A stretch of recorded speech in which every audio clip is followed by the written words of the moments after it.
स्वागत है आप सभी का गायत्री पीजी कॉलेज सांचौर की ऑनलाइन क्लासेस में। आज हम डिस्कस कर रहे हैं एक प्रोटोकॉर्डेट साल्पा की लाइफ साइकिल के बारे में। इससे पहले हमने डोलियोलम, ओइकोप्ल्यूरा इन दो प्रोटोकॉर्डेट्स की लाइफ साइकिल की स्टडी की थी और उसी सीरीज में आज साल्पा की लाइफ साइकिल की हम स्टडी करेंगे। आज का जो टॉपिक है वो एमएससी फाइनल जूलॉजी के पेपर वर्टिब्रेट की फर्स्ट यूनिट से लिया गया है। तो आज डिस्कस करते हैं साल्पा के बारे में। सबसे पहले इसकी सिस्टेमिक पोजीशन के बारे में डिस्कस करेंगे।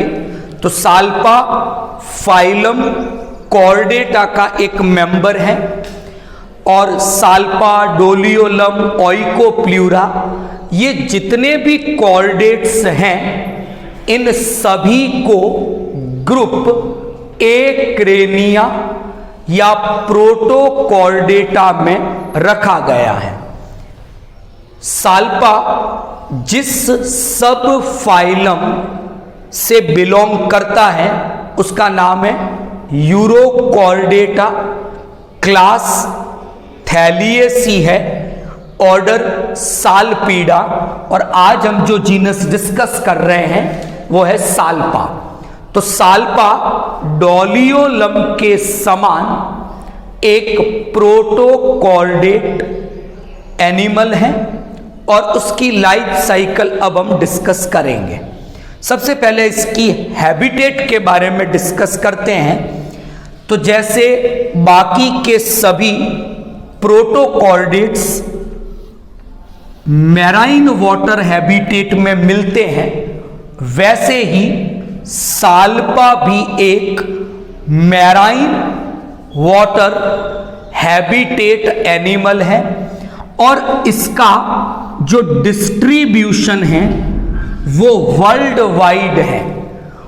वर्ल्ड के जितने भी ओशियंस हैं, समुद्र हैं, सभी में साल्पा इक्वली डिस्ट्रीब्यूटेड रहता है। तो ऐसे डिस्ट्रीब्यूशन को कॉस्मोपॉलिटन डिस्ट्रीब्यूशन के नाम से जाना जाता है। तो साल्पा मैराइन वाटर एनिमल है और ये सभी ओशियंस में इक्वली डिस्ट्रीब्यूटेड रहता है। ये एक पिलेजिक एनिमल है और अगर हम साल्पा की लाइफ साइकिल को देखते हैं तो इसकी लाइफ साइकिल में हमें ये टू डिफरेंट फॉर्म्स मिलती हैं। एक oozoid फॉर्म है जो एसेक्सुअल फॉर्म है, जबकि दूसरी ब्लास्टोजोइड फॉर्म है जो सेक्सुअल फॉर्म है। तो जब हम साल्पा की लाइफ साइकिल को देखते हैं तो साल्पा की लाइफ साइकिल डोलियोलम की लाइफ साइकिल के साथ सिमिलरिटीज शो करती हैं। डोलियोलम की लाइफ साइकिल में भी ये दो फेजेस प्रेजेंट थी, एक oozoid फेज और दूसरी ब्लास्टोजोइड फेज। लेकिन जब हम इस oozoid की स्ट्रक्चर की स्टडी करते हैं, ब्लास्टोजोइड की स्ट्रक्चर की स्टडी करते हैं, तो हमें डोलियोलम और साल्पा की इन oozoid और ब्लास्टोजोइड में कई सारी डिसिमिलरिटीज या कई सारे डिफरेंसेस देखने को मिलते हैं। अगर आपने डोलियोलम को पढ़ा है तो हमने वहां ऐसा मेंशन किया था कि डोलियोलम का जो oozoid था, जिसमें हमने कहा था 3 रोज में बर्ड्स डेवलप होती हैं, तो जो oozoid डोलियोलम का था वो ग्रीगेरियस था। ग्रीगेरियस मतलब हमने उस दिन भी डिस्कस किया था, ग्रुप में, कॉलोनी की फॉर्म में एनिमल प्रेजेंट था, तो डोलियोलम का oozoid ग्रीगेरियस था, लेकिन साल्पा का जो oozoid है वो सॉलिटरी है, सिंगल, अकेला पाया जाता है, ग्रुप बना के नहीं रहता। डोलियोलम का जो ब्लास्टोजोइड था, बैरल शेप्ड, ड्रम जैसी जिसकी स्ट्रक्चर थी, तो डोलियोलम का ब्लास्टोजोइड सॉलिटरी था, लेकिन साल्पा का ब्लास्टोजोइड ग्रीगेरियस है। तो ये एक बेसिक डिफरेंस हमें साल्पा और डोलियोलम के जो oozoids हैं, जो ब्लास्टोजोइड्स से उनमें देखने को मिलता है।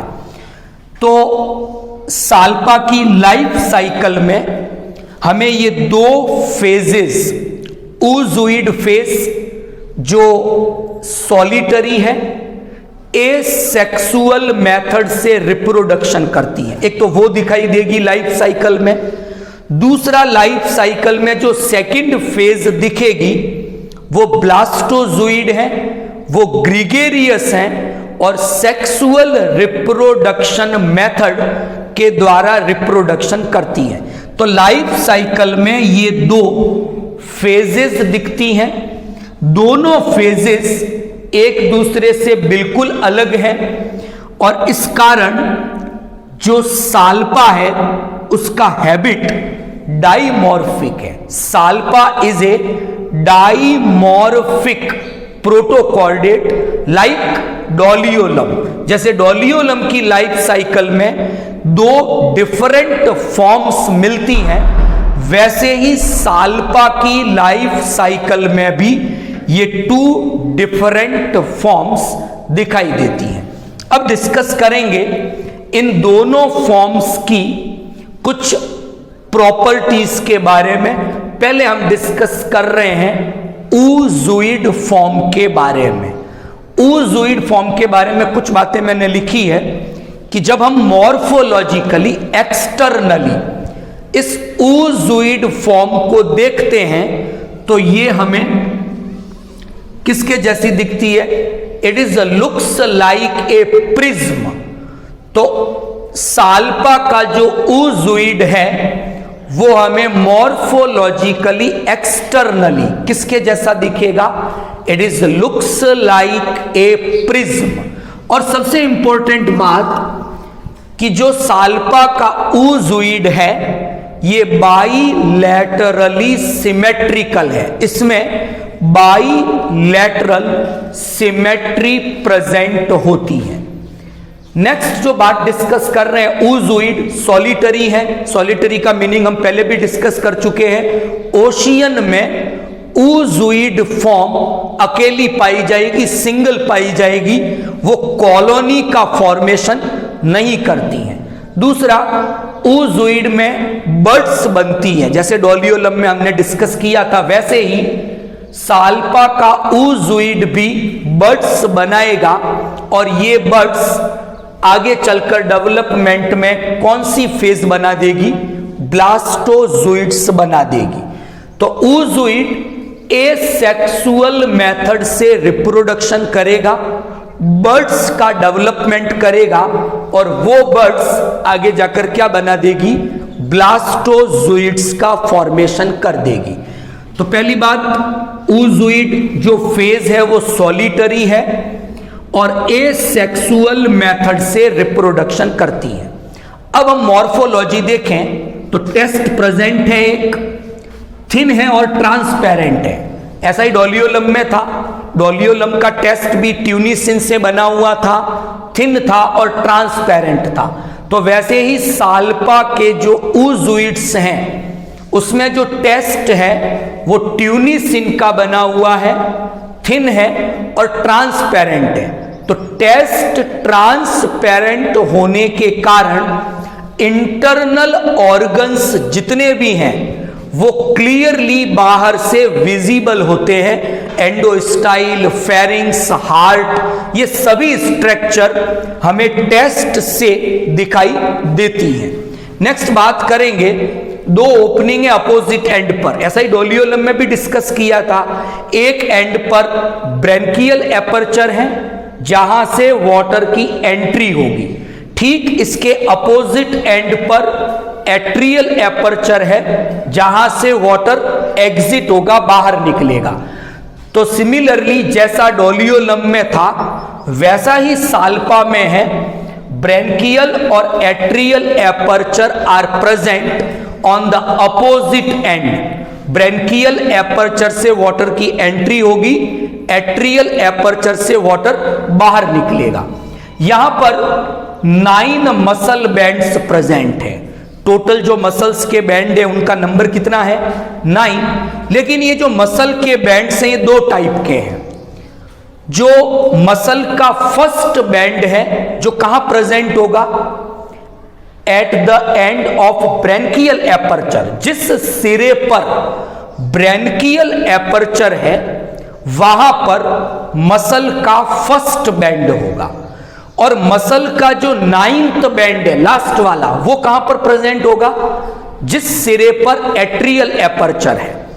तो जो फर्स्ट मसल बैंड है और जो 9th मसल बैंड है ये तो कंप्लीट है। कंप्लीट का मतलब they are present on dorsal and ventral both surfaces in a circular manner. तो first muscular band and 9th muscular band both are complete and they are present on dorsal as well as ventral surface। अब ये करेंगे क्या? First जो muscular band है वो branchial aperture पर एक स्फिंक्टर बनाएगा, एक वाल्व जैसी स्ट्रक्चर बनाएगा, और जो 9th मस्क्यूलर बैंड है वो भी एक स्फिंक्टर बनाएगा, लेकिन कहां पर? एट्रियल एपर्चर पर।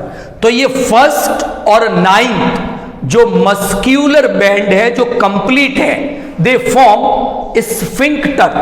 One is branchial sphincter and other one is atrial sphincter. और ये जो वाटर अंदर एंटर हो रहा है, जो एग्जिट हो रहा है, उसकी अमाउंट को रेगुलेट करेंगे कि कितना पानी अंदर आना चाहिए, कितना पानी बाहर निकलना चाहिए। ये सब कुछ इन स्फिंक्टर के द्वारा कंट्रोल होगा। और ये स्फिंक्टर किसने बनाए? मस्क्यूलर बैंड ने। एक फर्स्ट मस्क्यूलर बैंड ने बनाया, दूसरा 9th मस्क्यूलर बैंड ने बनाया। अच्छा, बीच में जितने भी मस्क्यूलर बैंड बच गए, नंबर 2 से लगाकर नंबर 8 तक बीच में जितने भी मस्क्यूलर बैंड, टोटल 7 बच गए। ये जो बीच के 7 मस्क्यूलर बैंड है दे आर इनकम्प्लीट, यानी ये केवल वेंट्रल पे है, डोर्सल सरफेस पर ये मस्क्यूलर बैंड प्रेजेंट नहीं है। तो हमने डिस्कस किया कि जो oozoid है साल्पा का, उसमें 9 मस्क्यूलर बैंड्स हैं, उसमें से 2 कंप्लीट हैं और बाकी के जो 7 रिमेनिंग हैं वो सब के सब कैसे होंगे? इनकम्प्लीट होंगे। अब डिस्कस करते हैं फेरिंग्स हैं बड़ी साइज की, लेकिन फेरिंग्स में केवल गिल स्लिट कितने हैं? Only a single Gill slit. जबकि डोलियोलम में हमने डिस्कस किया था वहां खूब सारे गिल स्लिट्स फेरिंग्स में प्रेजेंट थे, लेकिन यहां पर फेरिंग्स में गिल स्लिट का नंबर केवल कितना है? एक बड़े आकार का, एक लार्ज साइज का सिंगल गिल स्लिट प्रेजेंट है। एंडोस्टाइल है, डोर्सल लैमिना, जो भी स्ट्रक्चर्स होती है प्रोटोकॉर्डेट्स में, वो सभी इनकी एलिमेंट्री कैनाल में प्रेजेंट होती हैं। नेक्स्ट हम डिस्कस करेंगे हार्ट प्रेजेंट है। तो फेरिंग्स और हार्ट अगर हम बाहर से देखते हैं टेस्ट से, तो फेरिंग्स और हार्ट के बीच में कौन सी स्ट्रक्चर दिखेगी? एक आउटग्रोथ जो oozoid की क्वालिटी है। डोलियोलम में हमने देखा था वहां 2 टाइप के प्रोसेस प्रेजेंट थे, यहां केवल एक सिंगल प्रोसेस प्रेजेंट है विच इज कॉल्ड स्टोलॉन, और इसी स्टोलॉन पर बर्ड्स बनती है और यही बर्ड्स आगे जाकर कौन सी फेज बना देती है? ब्लास्टोजोइड फेज बना देगी।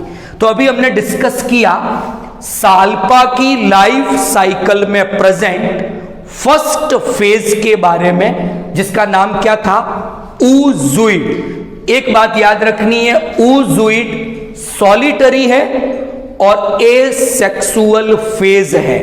अगर आप डोलियोलम के oozoid से कंपैरिजन करते हो, था तो वो भी एसेक्सुअल, लेकिन वो कैसा था, ग्रीगेरियस था। खूब सारे वहां बर्ड्स थे, डिस्कस किए थे हमने, उन्होंने 3 रोज बनाई थी। ऐसा यहां पर कोई स्ट्रक्चर प्रेजेंट नहीं है। अब हम बात करेंगे ब्लास्टोजोइड्स की। ब्लास्टोजोइड, हमने कहा था oozoid तो कैसा सिमेट्री वाला है, बाइलेटरल सिमेट्री वाला है, लेकिन ब्लास्टोजोइड एसिमेट्रिकल है। किसी भी टाइप की कोई सिमेट्री ब्लास्टोजोइड में प्रेजेंट नहीं है, ग्रीगेरियस है। उल्टा हो गया डोलियोलम से, डोलियोलम का ब्लास्टोजोइड सॉलिटरी था, साल्पा का ब्लास्टोजोइड ग्रीगेरियस है, कॉलोनी बना के रहता है और सेक्सुअल रिप्रोडक्शन के द्वारा रिप्रोडक्शन करेगा। मसल्स के बैंड यहां टोटल 9 है, यहां पर 9 से कम है, तो muscular band are comparatively few in number comparison to oozoids। oozoids में मस्क्यूलर बैंड 9 थे, ब्लास्टोजोइड्स में they are less than 9। Testis and ovary are present, gonads present है, स्टोलन एब्सेंट है, क्योंकि रिप्रोडक्शन का मेथड कौन सा है, सेक्सुअल, इसलिए बर्ड्स नहीं बनेगी, गैमिट बनेंगे। तो टेस्टिस है, ओवेरी है, गैमिट बनेंगे।